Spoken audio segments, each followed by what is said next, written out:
മനുഷ്യന്റെ ചെറിയ കാൽവെപ്പ് മാനവരാശിക്ക് ഒരു വലിയ കുതിച്ചുചാട്ടവും. 1969 ജൂലൈ 21 എന്ന സുവർണ ദിനം ചരിത്രത്തിൽ എഴുതി ചേർത്ത വരികളാണിവ. അതെ, ചന്ദ്രനിൽ ഇറങ്ങി നടന്ന നീൽ ആംസ്ട്രോങ് ചന്ദ്രോപരിതലത്തിൽ ആദ്യമായി കാലുകുത്തിയ നിമിഷത്തെ വിശേഷിപ്പിച്ച വാചകം. ഓരോ ചാന്ദ്രദിനവും ആ ചരിത്ര നിമിഷത്തിന്റെ സ്മരണകളാണ് നമുക്ക് സമ്മാനിക്കുന്നത്. സമയമേഖലയുടെ അന്തരം കാരണം ഗ്രീനിച്ച് രേഖയ്ക്ക് കിഴക്കുള്ള രാജ്യങ്ങളിൽ ചാന്ദ്രദിനം ജൂലൈ 21 ആഘോഷിക്കുന്നു. എന്നാൽ പടിഞ്ഞാറൻ രാജ്യങ്ങളിൽ ചാന്ദ്രദിനം ജൂലൈ 20 ഇന്നത്തെ ഈ പ്രതികൂല സാഹചര്യത്തിലും മെഡിക്കൽ കോളേജ് ക്യാമ്പസ് ഹൈസ്കൂൾ വിവിധ ചാന്ദ്രദിന പരിപാടികൾ സംഘടിപ്പിക്കുന്നു.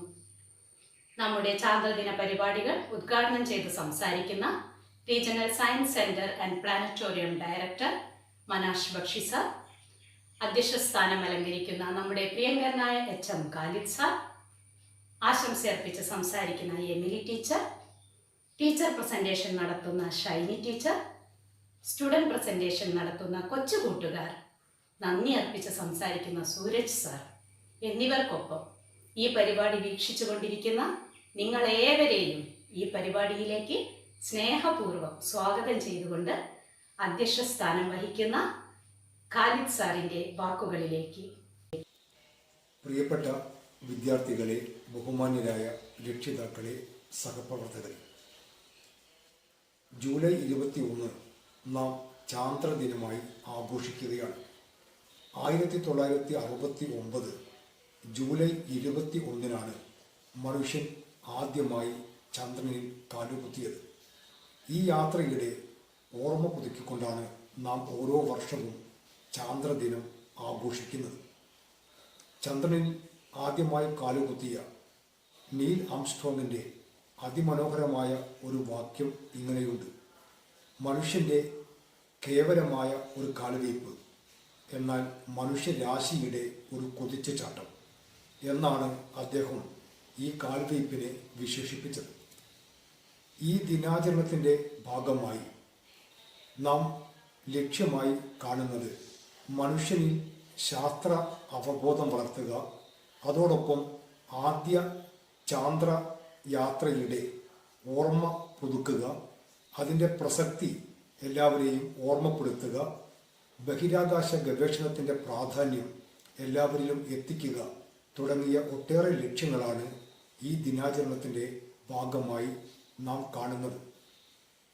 ഈ തവണ കോവിഡ് പ്രതിരോധത്തിൻ്റെ ഭാഗമായി ദിനാചരണം ഓൺലൈൻ പ്ലാറ്റ്ഫോമിലാണ് നാം ആഘോഷിക്കുന്നത്. ഈ ദിനാചരണത്തിൻ്റെ ഏറ്റവും പ്രധാനപ്പെട്ട ഒരു സന്തോഷം കോഴിക്കോട്ട് പ്ലാനറ്റോറിയത്തിൻ്റെ മേധാവി ഈ ദിനാചരണത്തിൽ നമ്മോടൊപ്പം ഉണ്ട് എന്നതാണ്. അതോടൊപ്പം വിദ്യാർത്ഥികൾ ഇതുമായി ബന്ധപ്പെട്ട് ഒട്ടേറെ പ്രവർത്തനങ്ങൾ നടത്തിയിട്ടുണ്ട്. ആ വിദ്യാർത്ഥികളെ എല്ലാവരെയും പ്രത്യേകം അഭിനന്ദിക്കുന്നു. ഈ പരിപാടികൾക്ക് നേതൃത്വം കൊടുത്ത സയൻസ് ക്ലബ്ബ് ഭാരവാഹികൾ, അതിലെ അംഗങ്ങൾ, മറ്റ് അധ്യാപകർ എല്ലാവരെയും ഈ അവസരത്തിൽ പ്രത്യേകം അഭിനന്ദിക്കുന്നു. ഈ പരിപാടിയിൽ പങ്കെടുത്തുകൊണ്ടിരിക്കുന്ന എല്ലാ രക്ഷിതാക്കളെയും കുടുംബാംഗങ്ങളെയും ഹൃദയ അഭിവാദ്യം ചെയ്തുകൊണ്ട് അവസാനിപ്പിക്കുന്നു. നമസ്കാരം.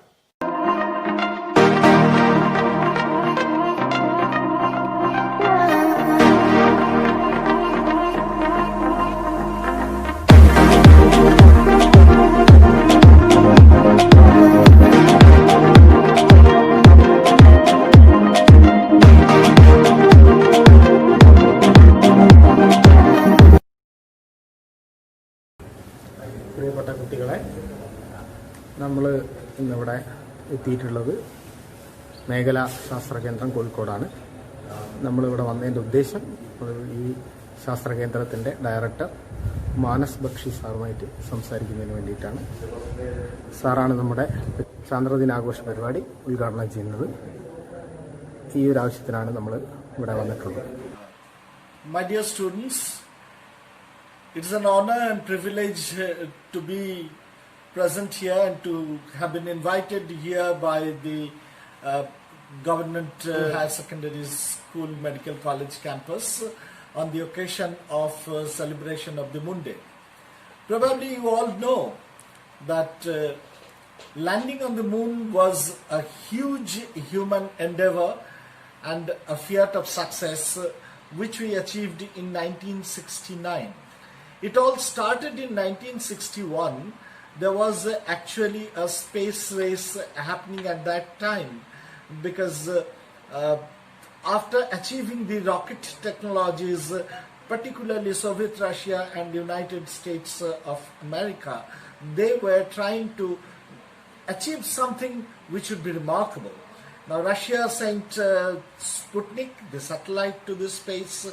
They also placed one human being, live human being, into this space, and accordingly America also tried to compete with it, and they decided in 1961, in one of the remarkable lectures, the President John F. Kennedy declared that by the turn of the decade they should be able to place one man on the moon. And that was an act of vision. But when he declared that, it was an absolute impossibility. Because nobody even scaled up what is the scientific and technological problem that may be involved in achieving such a project. So everything had to be drawn from the sketch, everything had to be started from scratch, and that they did. But when we all study it, why we celebrate it? That is a very important issue, because it is a huge scientific and technological achievement for the complete mankind. Probably you know about the legendary statement when the astronauts first landed on the moon. Neil Armstrong said, "Single step for a man is a giant step for mankind, giant leap for mankind." And that is true. That is true because this single step was made possible by million steps taken by others. It's a fantastic collaborative effort. Let me bring in some scientific issues that you should be careful about. Suppose we live on Earth, and you have seen that when we throw some stone up above towards the sky, it goes up to a certain distance and then it drops back onto the Earth itself. Why is it so? It is because we are all pulled to the Earth, we are all attached to the Earth by the force of its gravity. So, if we need to go to this space, we actually have to overcome the gravity so that we can go out and reach out within this gravitational field of the moon itself, and then only landing on the moon will occur. But to do so, we need to achieve certain speed, certain energy input is to be given so that we can overcome the gravity of the Earth and go out. You probably know that it is called the escape velocity, which is 11.2 kilometers per second. If we can achieve that velocity, we can go beyond the gravitation. But to do so, what is required? The requirement is we need to generate this amount of power which can generate that level of speed. So for that we need appropriate fuel, and the best fuel that we have today that can generate only this much of energy, so that if we have to send one vehicle to the space, the rockets that we send today, when you look at it, it's a big structure, there are many things, but if you go inside you will find that almost 90% of it is the fuel itself. So to go to this space, your space vehicle will have 90% fuel and only 5 to 10% of other utilities and experimental setups that we see. But what happens is, just because we have to spend so much of space and so much of weight to the fuel itself, the propellant itself, the actual experimental vehicle is not reusable. Once we use it, it is all gone. Then next time we have to build it one more afresh. But the moon, you all know, has a much lesser gravity. So what happens is, if we look at our other vehicles, the vehicles that we run on the surface, our cars, our buses and all that, they have such energy requirement that by spending more or less about say 30 to 40% of fuel, we can achieve that. And for regular reusable vehicles in air, that is our aeroplanes, they require more or less about 60% of their weight by fuel. So if we have to make it reusable, we need to come to this level of 60%, and that is possible if we have one launching station at moon, because at moon's gravity, even with 60% of fuel, we can travel to this space and come back. And that is why moon has become such an interest for all the countries which are technologically developed. You all know that India is also trying to achieve this feat, and we are trying to go to the moon and have our permanent station there itself, maybe in foreseeable future. That too will happen, but till then, moon has all along been a curiosity for us. Very recently, you also know that our own ISRO has sent certain vehicles and rovers. Yes, we failed for a little to exactly soft land on moon, but at the same time, our devices have discovered water traces on the moon itself. So moon is becoming a technological and scientific interest for all of us. Probably very soon our spacefaring will rotate around our ambitions to reach out to the moon. I wish that when you grow up with the possibility of career into this field. You probably also study these subjects in further detail, and you understand that, like Katherine Johnson, she was a lady who actually computed the paths to the moon, the orbits to the moon, and later on it not only ended with the Apollo 11 mission, it further continued to the next follow-up missions, and in one of the missions even scientists were sent to moon, and probably India will achieve that someday in foreseeable future when you grow up. I wish you all the best on this Monday for your studies in science and technology, and I expect that you too bring out glories for our country. All the best. Thank you very much.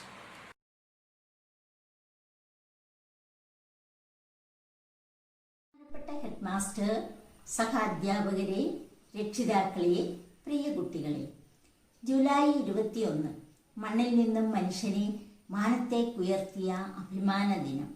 മാനവരാശിയുടെ ചരിത്രത്തിൽ തന്നെ മഹത്തായ ഒരു കാൽവെപ്പിന് തുടക്കം കുറിച്ച സുന്ദര സുദിനം.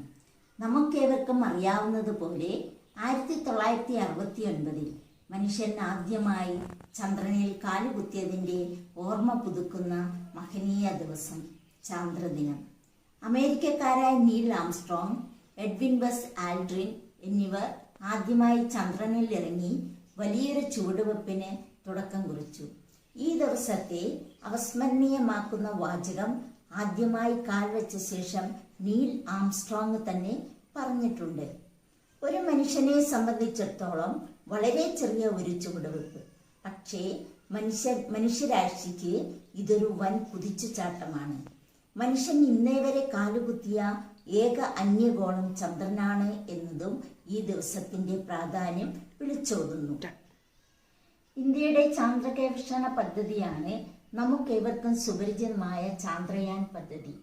ഇന്ത്യയുടെ നേട്ടങ്ങൾക്ക് ഒരു പൊൻതൂവൽ കൂടി ചാർത്തിക്കൊണ്ട് ചാന്ദ്രയാൻ 1 2008 ഒക്ടോബർ 22-നും ചാന്ദ്രയാൻ 2 2019 ജൂലൈ 22-നും ശ്രീഹരിക്കോട്ടയിലെ സതീഷ് ധവാൻ സ്പേസ് സെന്ററിൽ നിന്ന് പറന്നുയർന്നു. ഇത്തരത്തിൽ മാനത്തെ അമ്പിളിമാമനെ കൈക്കുമ്പിളിൽ ഒതുക്കുവാൻ ഒരു പൈതലിന്റെ ആവേശത്തോടെ മനുഷ്യരാശി മുഴുവൻ പരിശ്രമിക്കുകയാണ്. ശാസ്ത്രലോകത്തെ മാറ്റങ്ങൾക്കും പുതിയ അറിവുകൾക്കും തങ്ങളുടെ കയ്യൊപ്പ് ചാർത്തുവാൻ എൻ്റെ ഓരോ കുരുന്നുകൾക്കും കഴിയട്ടെ എന്ന് ആശംസിച്ചുകൊണ്ടും ഈ ദിനത്തിൻ്റെ എല്ലാ സന്തോഷവും പങ്കുവെച്ചുകൊണ്ടും നിർത്തുന്നു. നന്ദി, നമസ്കാരം.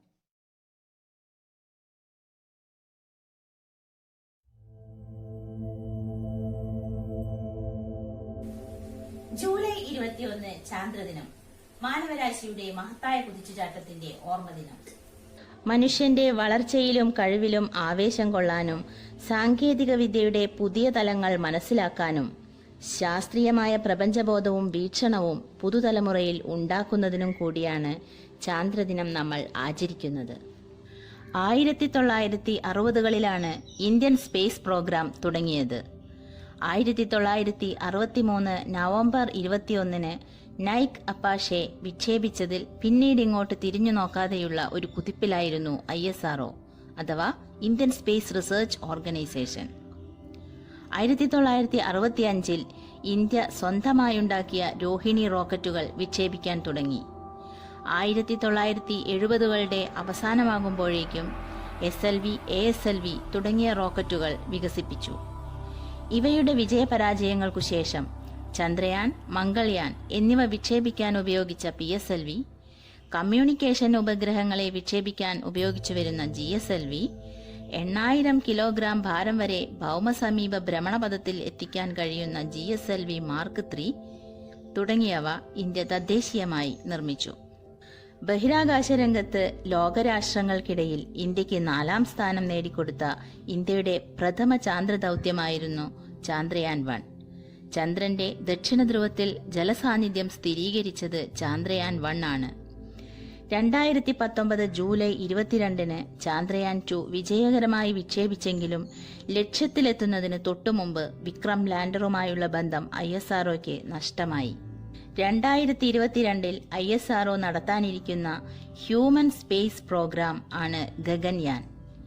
ഇന്ത്യക്കാരായ 3 വ്യോമനട്ടുകളെ ഒരു ഇന്ത്യൻ നിർമ്മിത വാഹനത്തിൽ ഭൂമിയുടെ 400 കിലോമീറ്റർ ഉയരത്തിലുള്ള ഒരു ഭ്രമണപഥത്തിൽ എത്തിച്ച് ഒരാഴ്ച താമസിച്ച് പരീക്ഷണങ്ങൾ നടത്തി തിരിച്ച് ഭൂമിയിലെത്തിക്കുക എന്നതാണ് ഗഗൻയാൻ ദൗത്യം ലക്ഷ്യം വെക്കുന്നത്.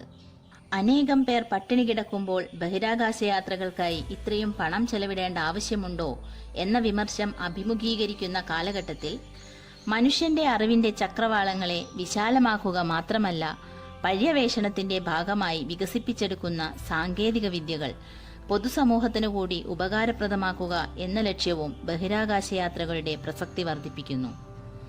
ഇതിനുദാഹരണമാണ് മൊബൈൽ ഫോണിലെ ക്യാമറകൾ, വയർലെസ് ഹെഡ്ഫോണുകൾ, പോറലേൽക്കാത്ത ഗ്ലാസുകൾ, പോർട്ടബിൾ കമ്പ്യൂട്ടർ തുടങ്ങിയവ. ജനപ്പെരുപ്പവും മലിനീകരണവും കൊണ്ട് വാസയോഗ്യമല്ലാതാകുന്ന ഭൂമിയിൽ നിന്നും രക്ഷപ്പെടാനുള്ള അന്യഗ്രഹ കോളനിയായി ചന്ദ്രനെ മാറ്റാമെന്ന സ്വപ്നവും നിലനിൽക്കുന്നു. സ്റ്റീഫൻ ഹോക്കിംഗ് ഒരിക്കൽ പറഞ്ഞതുപോലെ, മറ്റു ഗ്രഹങ്ങളിലേക്ക് കുടിയേറിപ്പാർക്കാൻ സാധിച്ചില്ലെങ്കിൽ അത് മനുഷ്യരാശിയുടെ നിലനിൽപ്പിന് തന്നെ ഒരിക്കൽ വെല്ലുവിളിയാവും. വരുന്ന 22ാം നൂറ്റാണ്ട് ബഹിരാകാശ യുഗമായിരിക്കും. ഇന്ന് പരീക്ഷണങ്ങൾ മാത്രം നടക്കുന്ന മേഖല അന്ന് സാഹസിക വിനോദയാത്രികരുടെ കേന്ദ്രമായിരിക്കും. ബഹിരാകാശം അത് നമ്മൾ തെരഞ്ഞെടുത്തതല്ല, അത് മനുഷ്യരാശിയുടെ ആവശ്യമാണ്. ഇന്ത്യക്ക് ലോകരാഷ്ട്രങ്ങൾക്കിടയിൽ ബഹിരാകാശ രംഗത്ത് വൻ കുതിച്ചുചാട്ടം നടത്താൻ സാധിച്ചത് ഔപചാരികത കുറഞ്ഞ നേതൃത്വത്തിന്റെയും ലക്ഷ്യബോധമുള്ള ശാസ്ത്ര സാങ്കേതിക വിദഗ്ധരുടെയും കഠിന പരിശ്രമം കൊണ്ടാണ്. ഇതിലേക്കൊരു മുതൽക്കൂട്ടാവാൻ നമ്മുടെ വളർന്നു വരുന്ന തലമുറയ്ക്കാവട്ടെ. ഭൂമിയുടെ ഏക ഉപഗ്രഹമായ ചന്ദ്രൻ. എന്നെക്കുറിച്ചുള്ള പഠനമാണ് സെലനോളജി. എന്നെക്കുറിച്ചുള്ള പഠനം തുടങ്ങിയത് ഗലീലിയോ ഗലീലിയാണ്. വെളുത്തിട്ടാണെന്ന് തോന്നുമെങ്കിലും ഞാൻ അങ്ങനെ വെളുത്തിട്ടൊന്നുമല്ല. നിങ്ങളുടെ ആകാശം നീല നിറത്തിലല്ലേ, പക്ഷെ എന്റേത് കറുത്ത നിറത്തിലാണ്. നിങ്ങൾ എന്നെ കാണുന്നതിനേക്കാൾ 4 ഇരട്ടി വലുപ്പത്തിലാണ് എനിക്ക് ഭൂമിയെ കാണാൻ കഴിയുന്നത്, അതും നീല നിറത്തിൽ. എന്റെ മണ്ണ് അറിയപ്പെടുന്നത് റിഗോരിത്ത് എന്നാണ്. ഭൂമിയുടെ അടുത്തു വരുന്നതിനെ പിരീജി എന്നും അകന്നു പോകുന്നതിനെ അപ്പോജി എന്നും വിളിക്കുന്നു. ഭൂമിയുടെ പരമാവധി അടുത്തു വന്നാൽ എന്നെ സൂപ്പർ മൂൺ എന്ന് വിളിക്കുന്നു. പൂർണ്ണചന്ദ്രഗ്രഹണ സമയത്ത് ചുവപ്പ് കലർന്ന നിറത്തിൽ കാണുന്ന എന്നെ ബ്ലഡ് മൂൺ എന്ന് വിളിക്കും. കലണ്ടർ മാസത്തിലെ 2ാമത് വരുന്ന പൗർണമിയിൽ ബ്ലൂ മൂൺ എന്നും 2ാമത്തെ അമാവാസിയിൽ ബ്ലാക്ക് മൂൺ എന്നും നിങ്ങൾ എന്നെ വിളിക്കുന്നു. 1969 ജൂലൈ 21 ആദ്യമായി എൻ്റെ അടുത്തേക്കൊരു മനുഷ്യനെത്തി. അതിൻ്റെ ഓർമ്മയ്ക്കായി നിങ്ങൾ ചാന്ദ്രദിനം ജൂലൈ 21 ആഘോഷിക്കുന്നു. ആ അനുഭവത്തെ പറ്റി നീൽ ആംസ്ട്രോങ്ങോട് ചോദിച്ചോക്കൂ, അതാണ് നല്ലത്. ഇതൊരു മനുഷ്യന്റെ ചെറിയ കാൽവെപ്പ്. മാനവരാശിക്ക് വലിയൊരു കുതിച്ചുചാട്ടവും. 1969 ജൂലൈ 21 നീൽ ആംസ്ട്രോങ് എന്ന ഞാൻ ചന്ദ്രനിൽ കാലുകുത്തിയപ്പോൾ പറഞ്ഞ വാക്കുകളാണിത്. അമേരിക്കയിലെ കെന്നഡി സ്പേസ് സെന്ററിൽ നിന്നും ഞാനും മൈക്കൽ കോളിൻസും എൽഡൻ ആൾഡ്രിനും കൂടെ നാസയുടെ അപ്പോളോ 11 എന്ന വാഹനത്തിൽ ചന്ദ്രനിലേക്ക് യാത്ര തിരിച്ചു. ഈഗിൾ എന്ന വാഹനത്തിലാണ് ഞാനും എൽഡ്രിൻ ആൾഡ്രിനും കൂടെ ചന്ദ്രനിലേക്ക് യാത്ര തിരിച്ചത്. അപ്പോൾ കൊളംബിയ എന്ന മാതൃപേടകത്തിൽ മൈക്കൽ കോളിൻസ് ചന്ദ്രനെ ചുറ്റിക്കൊണ്ടിരിക്കുകയായിരുന്നു. ചന്ദ്രനിൽ ജീവന്റെ യാതൊരു ലക്ഷണങ്ങളും ഇല്ലായിരുന്നു. മണ്ണും കല്ലും പാറകഷ്ണങ്ങളും മാത്രം. നടക്കുമ്പോൾ തെന്നിപ്പോകുന്നുണ്ടായിരുന്നു, ചാടിപ്പോകുന്ന പോലെ. ഇവിടെയുള്ളതിന്റെ 1/6 ഭാരമേ അവിടെയുള്ളൂ. അവിടെ നിന്ന് ഭൂമിയെ നോക്കിയപ്പോൾ വലുത്, തിളങ്ങുന്നത്, മനോഹരം എന്നാണ് എനിക്ക് തോന്നിയത്. എഡ്വിൻ പറഞ്ഞത് ഗംഭീരം, ശൂന്യം എന്നായിരുന്നു. ഇറങ്ങിയ സ്ഥലത്തെ പ്രശാന്തിയുടെ സമുദ്രം എന്ന് ഞങ്ങൾ വിളിച്ചു. അമേരിക്കയുടെ ഈ കൊടിയും ഈ ഫലകവും അവിടെ സ്ഥാപിച്ചു. 2.5 മണിക്കൂർ ചെലവഴിച്ച് ഞങ്ങൾ ഭൂമിയിലേക്ക് യാത്രയായി. ജൂലൈ 24 പസഫിക് സമുദ്രത്തിൽ ഞങ്ങൾ ഇറങ്ങി. ഏതെങ്കിലും രോഗാണുക്കൾ ഞങ്ങളുടെ ശരീരത്തുണ്ടോ എന്ന് ഭയന്ന് ഞങ്ങൾ 18 ദിവസം ക്വാറന്റൈനിൽ കഴിഞ്ഞു. അപ്പോളോ 12, 14, 15, 16, 17 എന്നിവയിലായി 10 പേർ കൂടി ചന്ദ്രനിൽ ഇറങ്ങിയിട്ടുണ്ട്. ഇന്ത്യയുടെ ചന്ദ്രയാൻ പോലെ ഇപ്പോഴും ചന്ദ്രനെ കുറിച്ചുള്ള പഠനങ്ങൾ നടന്നുകൊണ്ടിരിക്കുകയാണ്. ചാന്ദ്രദിനാശംസകൾ. 4, 3, 2, 1, 0. All engine running. Liftoff. We have a liftoff. 32 minutes past the hour. Liftoff on Apollo 11. Tower cleared. We got a roll program.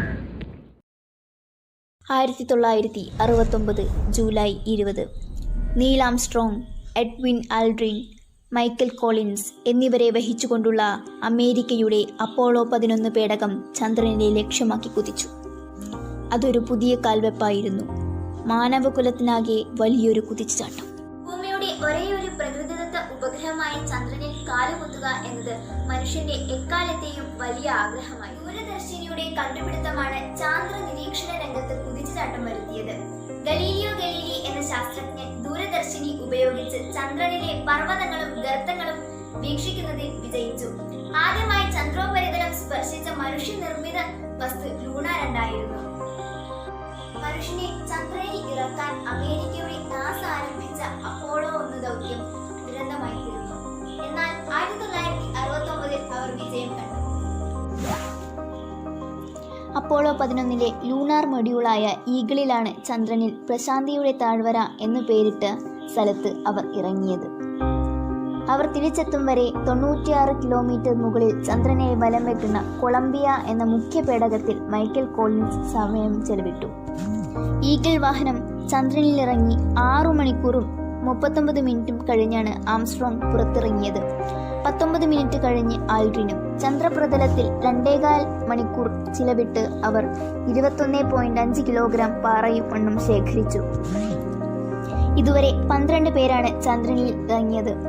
1972 Apollo 17 യാത്രികൾക്ക് ശേഷം മനുഷ്യൻ ഇതുവരെ ചന്ദ്രനിൽ പോയിട്ടില്ല.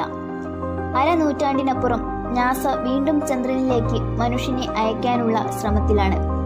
2024 ചന്ദ്രനിൽ വീണ്ടും മനുഷ്യനെ എത്തിക്കുകയാണ് ലക്ഷ്യം. 2008 ഒക്ടോബർ 22 ഇന്ത്യയുടെ ആദ്യ ചാന്ദ്ര ദൗത്യം ചന്ദ്രയാൻ 1 വിജയം കണ്ടു. 2019 ജൂലൈ 22 നമ്മുടെ അഭിമാനമായ ISRO വിക്ഷേപിച്ച ചന്ദ്രയാൻ 2 ചന്ദ്രനിലേക്ക് യാത്ര തിരിച്ചു. കോടിക്കണക്കായ ഇന്ത്യക്കാരുടെ സ്വപ്നങ്ങളും പേറി. എന്നാൽ ചന്ദ്രനിൽ ഇറങ്ങാൻ ചുമതലപ്പെടുത്തിയ ലാൻഡർ ഉപകരണവും ഭൂമിയും തമ്മിലുള്ള ആശയവിനിമയം ലക്ഷ്യപ്രാപ്തിക്ക് നിമിഷങ്ങൾ ബാക്കി നിൽക്കെ നഷ്ടപ്പെട്ടു. ഇല്ല, നമ്മുടെ സ്വപ്നങ്ങൾ അവസാനിക്കുന്നില്ല. കോടിക്കണക്കിന് കിലോമീറ്ററുകൾക്കും അകലെയുള്ള ചന്ദ്രനെ അറിയാൻ, നിഗൂഢതകൾ മറനീക്കാൻ നമ്മൾ വിജയിക്കുക തന്നെ ചെയ്യും. Hi everyone, hope all are having a great day. I am Umar Faris from 9th A.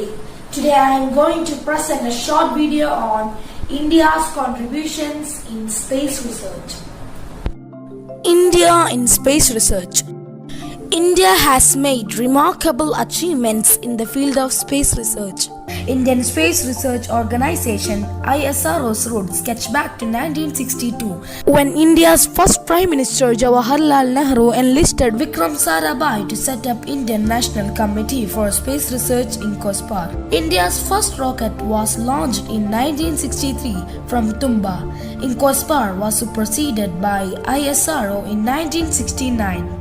6 years later, on 19th April 1975, the country launched its first satellite, Aryabhatta, into orbit aboard a Soviet rocket. After 5 years, in 1980, India's first satellite, Rohini, was placed in the orbit by Indian-made launch vehicle SLV-3.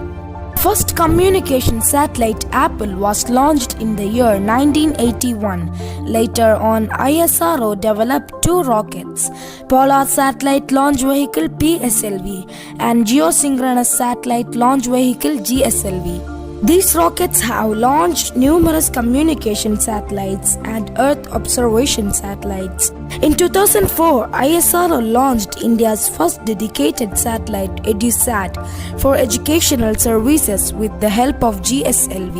ISRO's first mission beyond the Earth's orbit, Chandrayaan-1, was launched on October 2008 and operated until August 2009. From 2011 to 2013, ISRO developed its own navigation system like Gagan and Navig to provide accurate real-time positioning and timing services over India. On 5th November 2013, ISRO launched India's first interplanetary mission, Mangalyaan, successfully and created history by reaching the Mars orbit in the very first attempt. On 15th February of 2017, PSLV C-37 was launched and India created history again by sending 104 satellites in a single rocket, of which 101 satellites were international satellites. On 7th September 2019, Chandrayaan-2 was launched, but during the final stage when the lander was about 2.1 km from lunar surface, it lost contact with the scientists. ISRO is also working on various projects like RLVTD. After the stressful Chandrayaan-2, ISRO is all set for its upcoming missions, among which destinations are Mars with Mangalyaan-2, Venus with Shukrayaan-1, the Sun with Aditya L1, and other projects like Gaganyaan and Nisar. India also plans to launch its space station by 2030. ISRO set up with the vision to harness space technology for national development has now become the pride of India, before which the world salutes.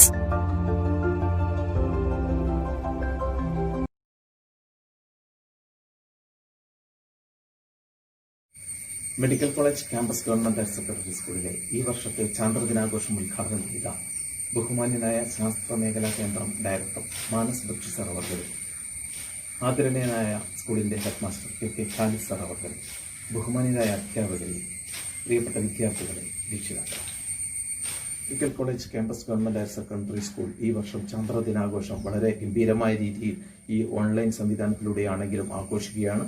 അത് ഉദ്ഘാടനം ചെയ്യാൻ ഇന്ന് ഇവിടെ എത്തിയത് നമുക്ക് ഇന്ന് കിട്ടാവുന്നതിൽ ഏറ്റവും യോഗ്യനായ ഒരു ശാസ്ത്ര ഗവേഷകനെയാണ്. സൗത്ത് ഇന്ത്യയിലെ തന്നെ ഏറ്റവും പ്രഗത്ഭമായ കോഴിക്കോട് ശാസ്ത്ര കേന്ദ്രത്തിന്റെ ഡയറക്ടർ മാനസ് ബക്ഷി സാറിനെയാണ്. അദ്ദേഹത്തിന് നമ്മുടെ ഈ പരിപാടി ഉദ്ഘാടനം ചെയ്യാൻ അദ്ദേഹം തയ്യാറായതിൽ, ഉദ്ഘാടനം ചെയ്തതിലും വളരെ അധികം നന്ദി സ്കൂളിന്റെ പേരിലും ശാസ്ത്ര വിഭാഗത്തിന്റെ പേരിലും രേഖപ്പെടുത്തുകയാണ്. അതേപോലെ തന്നെ ഈ യോഗത്തിൽ അധ്യക്ഷത വഹിച്ചത് നമ്മുടെ ഏവരുടെയും ആദരണീയനായ സ്കൂളിന്റെ അഭിമാനകരമായ ഒട്ടേറെ നേട്ടങ്ങൾക്ക് നേതൃത്വം കൊടുത്തുകൊണ്ടിരിക്കുന്ന ഹെഡ് മാസ്റ്റർ കെ ഖാലിദ് സാറാണ്. അദ്ദേഹത്തിന് നന്ദി രേഖപ്പെടുത്തുകയാണ്. അതേപോലെ തന്നെ സ്കൂളിലെ ശാസ്ത്ര പ്രവർത്തനങ്ങൾക്ക് മുഴുവൻ നേതൃത്വം കൊടുത്തുകൊണ്ടിരിക്കുന്ന ശാസ്ത്ര ക്ലബിന്റെ കൺവീനർ കൂടിയായ ലിസ ഫ്രാൻസിസ് ടീച്ചറാണ് ഈ പ്രവർത്തനങ്ങൾക്കൊക്കെ നേതൃത്വം കൊടുത്തുകൊണ്ടിരിക്കുന്നത്. ആ സ്വാഗതം പറഞ്ഞ അവർക്കും പ്രത്യേകം നന്ദി രേഖപ്പെടുത്തുന്നു. അതേപോലെ ഈ ഉദ്ഘാടന ചടങ്ങിൽ സംസാരിച്ച ശാസ്ത്ര അധ്യാപകരായ എമിലി ടീച്ചർക്കും അതേപോലെ ഷൈനിമോൾ ടീച്ചർക്കും പ്രത്യേകം നന്ദി രേഖപ്പെടുത്തുകയാണ്. ഈ സ്കൂളിലെ ചാന്ദ്രദിനാഘോഷ പരിപാടികളിൽ വളരെ നല്ല രീതിയിൽ സംസാരിച്ച നമ്മുടെ പ്രിയപ്പെട്ട കുട്ടികളായ ദേവപ്രിയ, ആൻ മൊണാലിസ, ജാങ്കി, ഒമർ ഫാരിസ് എന്നീ വിദ്യാർത്ഥികൾക്കും വളരെ നല്ല അഭിനന്ദനങ്ങളും അതുപോലെ നന്ദിയും അറിയിക്കുകയാണ്. അതേപോലെ തന്നെ സ്കൂളിലെ ശാസ്ത്രചിന്തയുടെയും ശാസ്ത്രബോധ പ്രവർത്തനങ്ങളുടെയും നെടുന്തൂണും അതേപോലെ മാനസ് ബക്ഷി സാറിനെ ക്ഷണിക്കാനും അദ്ദേഹത്തെ കൊണ്ടുവരാനൊക്കെ വളരെയധികം താല്പര്യം കാണിച്ച് പ്രവർത്തിച്ച ഈ സ്കൂളിൻ്റെ ശാസ്ത്ര അധ്യാപകനായ നിഖിൽ സാറിന്, അതേപോലെ തന്നെ ഈ ഉദ്ഘാടന ചടങ്ങ് ഗംഭീരമാക്കുന്നതിൽ പ്രധാന പങ്കുവഹിച്ച സ്വപ്ന ടീച്ചർ, അതേപോലെ ഈ പരിപാടിക്ക് വേണ്ടി എല്ലാവിധത്തിലും സഹകരിച്ച സയൻസ് വിഭാഗത്തിൽ സ്കൂളിലെ സയൻസ് ഡിപ്പാർട്ട്മെൻറ്റിലെ അധ്യാപകർക്കും മറ്റെല്ലാ അധ്യാപകർക്കും വിദ്യാർത്ഥികൾക്കും എല്ലാവർക്കും PTA ക്കും എല്ലാം തന്നെ ഒരിക്കൽ കൂടി നന്ദി രേഖപ്പെടുത്തിക്കൊണ്ട് ഞാൻ അവസാനിപ്പിക്കും.